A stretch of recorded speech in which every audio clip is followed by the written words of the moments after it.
മത്തായിയുടെ സുവിശേഷം 8-ാം അധ്യായം. കുഷ്ഠരോഗി സുഖപ്പെടുന്നു. യേശു മലയിൽ നിന്ന് ഇറങ്ങി വന്നപ്പോൾ വലിയ ജനക്കൂട്ടം അവനെ അനുഗമിച്ചു. അപ്പോൾ ഒരു കുഷ്ഠരോഗി അടുത്തു വന്ന് താണു വണങ്ങി പറഞ്ഞു, കർത്താവേ, അങ്ങേക്ക് മനസ്സുണ്ടെങ്കിൽ എന്നെ ശുദ്ധനാക്കാൻ കഴിയും.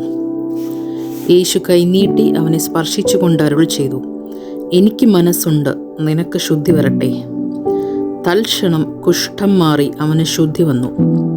യേശു അവനോട് പറഞ്ഞു, നീ ഇത് ആരോടും പറയരുത്. പോയി നിന്നെ തന്നെ പുരോഹിതന് കാണിച്ചു കൊടുക്കുകയും മോശെ കൽപ്പിച്ചിട്ടുള്ള കാഴ്ച ജനത്തിൻ്റെ സാക്ഷ്യത്തിനായി സമർപ്പിക്കുകയും ചെയ്യുക. ശതാധിപൻ്റെ ഭൃത്യൻ. യേശു കഫർനാമിൽ പ്രവേശിച്ചപ്പോൾ ഒരു ശതാധിപൻ അവൻ്റെ അടുക്കൽ വന്ന് യാചിച്ചു, കർത്താവേ, എൻ്റെ ഭൃത്യൻ തളർവാദം പിടിപെട്ട് കഠിന വേദന അനുഭവിച്ച് വീട്ടിൽ കിടക്കുന്നു. യേശു അവനോട് പറഞ്ഞു, ഞാൻ വന്ന് അവനെ സുഖപ്പെടുത്താം. അപ്പോൾ ശതാധിപൻ പ്രതിവച്ചു, കർത്താവേ, നീ എൻ്റെ ഭവനത്തിൽ പ്രവേശിക്കുവാൻ ഞാൻ യോഗ്യനല്ല. നീ ഒരു വാക്കുച്ചരിച്ചാൽ മാത്രം മതി, എൻ്റെ ഭൃത്യൻ സുഖപ്പെടും. ഞാനും അധികാരത്തിന് കീഴ്പ്പെട്ടവനാണ്, എൻ്റെ കീഴിലും പടയാളികളുണ്ട്.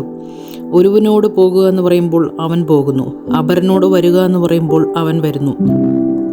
എൻ്റെ ദാസനോട് ഇത് ചെയ്യുക എന്ന് പറയുമ്പോൾ അവൻ അത് ചെയ്യുന്നു. യേശു ഇത് കേട്ട് ആശ്ചര്യപ്പെട്ട് തന്നെ അനുഗമിച്ചിരുന്നവരോട് പറഞ്ഞു, സത്യമായി ഞാൻ നിങ്ങളോട് പറയുന്നു, ഇതുപോലുള്ള വിശ്വാസം ഇസ്രായേൽ ഒരുവനിൽ പോലും ഞാൻ കണ്ടിട്ടില്ല.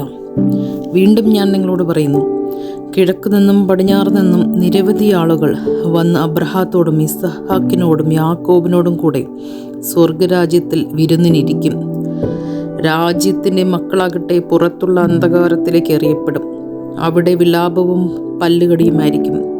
യേശു ശതാധിപനോട് പറഞ്ഞു, പൊയ്ക്കൊള്ളുക, നീ വിശ്വസിച്ചതുപോലെ നിനക്ക് ഭവിക്കട്ടെ. ആ സമയത്ത് തന്നെ ഭൃത്യൻ സുഖം പ്രാപിച്ചു. പത്രോസിൻ്റെ ഭവനത്തിൽ.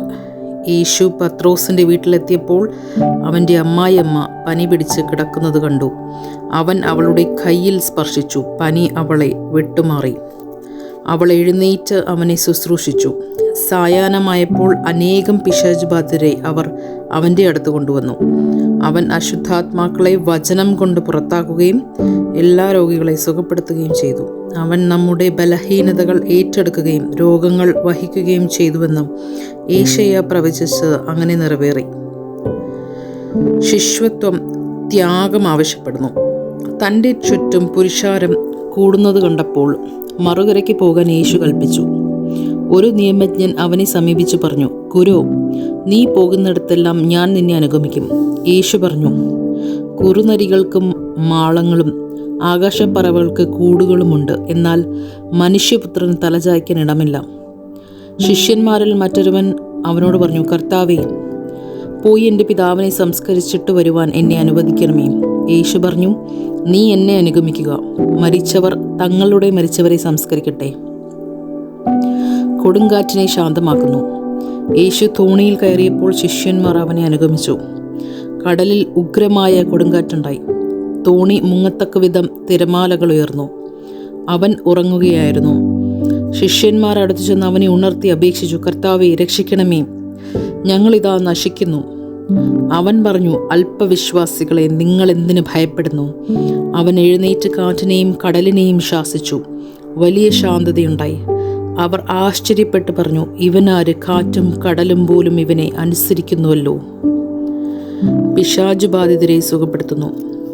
യേശു മറുകരെ ഗദറായരുടെ ദേശത്തെത്തിയപ്പോൾ ശവക്കല്ലറകളിൽ നിന്ന് ഇറങ്ങി വന്ന ഒരു പിശാചു ബാധിതർ അവനെ കണ്ടുമുട്ടി. ആർക്കും ആ വഴി സഞ്ചരിക്കാൻ സാധിക്കാത്ത വിധം അവർ അപകടകാരികളായിരുന്നു. അവർ അട്ടഹസിച്ചു പറഞ്ഞു, ദൈവപുത്ര, നീ എന്തിനു ഞങ്ങളുടെ കാര്യത്തിൽ ഇടപെടുന്നു? സമയത്തിന് മുമ്പ് ഞങ്ങളെ പീഡിപ്പിക്കുവാൻ നീ ഇവിടെ വന്നിരിക്കുകയാണോ?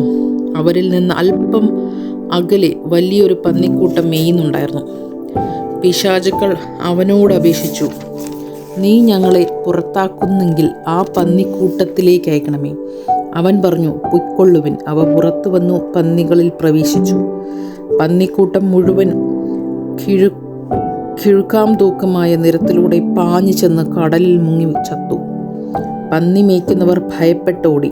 പട്ടണത്തിലെത്തിയ എല്ലാ കാര്യങ്ങളും പിശാചു ബാധിതർക്ക് സുഖം സംഭവിച്ചതും അറിയിച്ചു. അപ്പോൾ പട്ടണം മുഴുവൻ യേശുവിനെ കാണാൻ പുറപ്പെട്ടു വന്നു. അവർ അവനെ കണ്ടപ്പോൾ തങ്ങളുടെ അതിർത്തി വിട്ടു പോകണമെന്ന് അപേക്ഷിച്ചു.